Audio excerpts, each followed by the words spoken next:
vender o produto. É o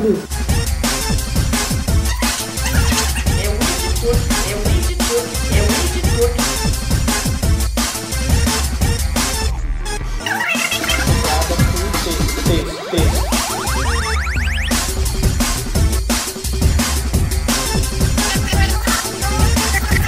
Companhia Editora Nacional.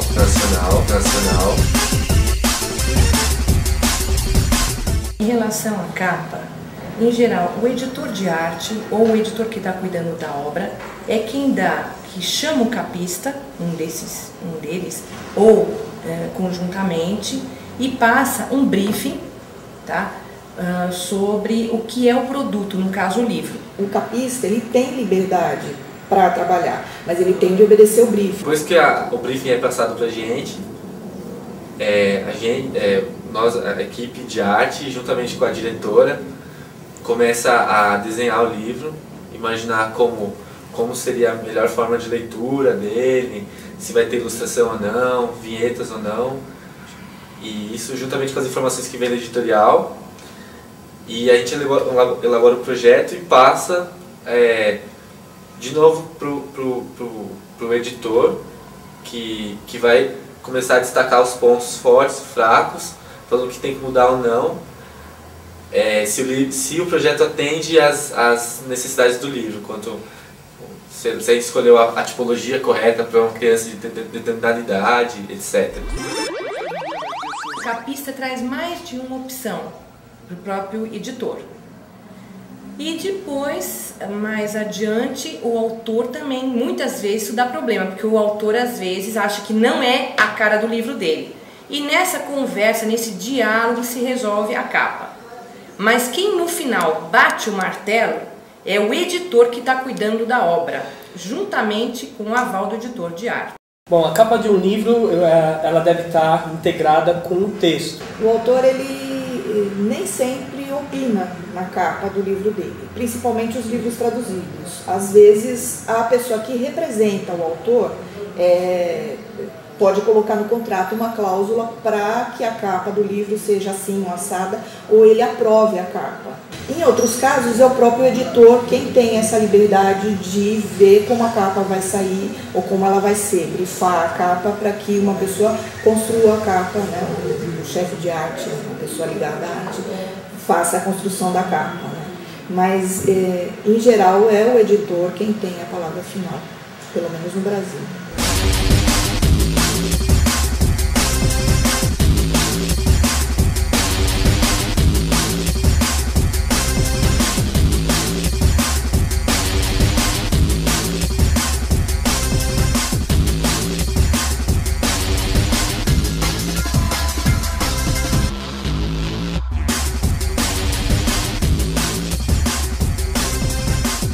A função de quem planeja o livro é torná-lo o mais legível possível.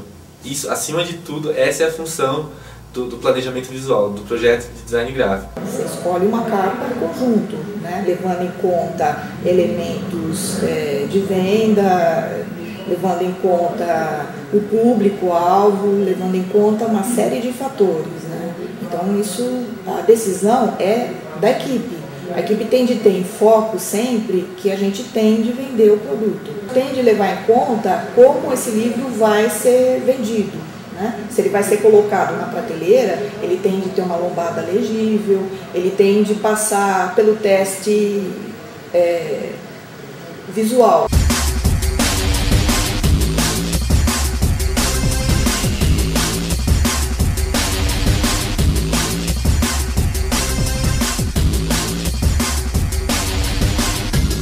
Você pode quebrar muito a expectativa do leitor com uma capa mal feita, né? Então, muitas vezes é só uma preocupação com o aspecto comercial do marketing, mas o leitor também, ao terminar o livro, fica insatisfeito com aquela chamada inicial, porque não é o que o texto fala.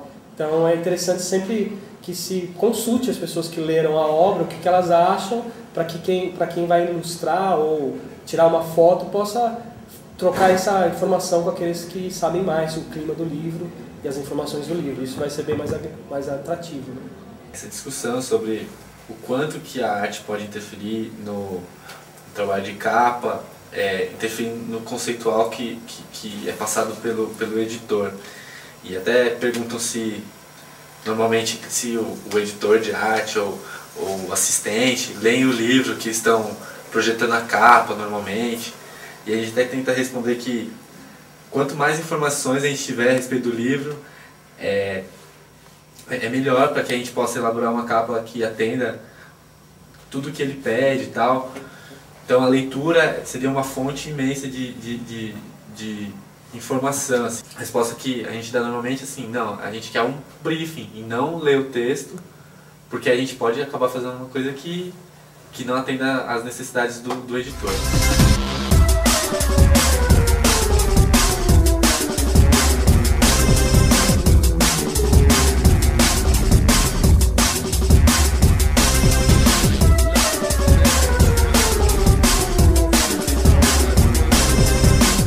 E aqui tem um exemplo de um livro que um dos primeiros projetos que eu fiz lá dentro da editora,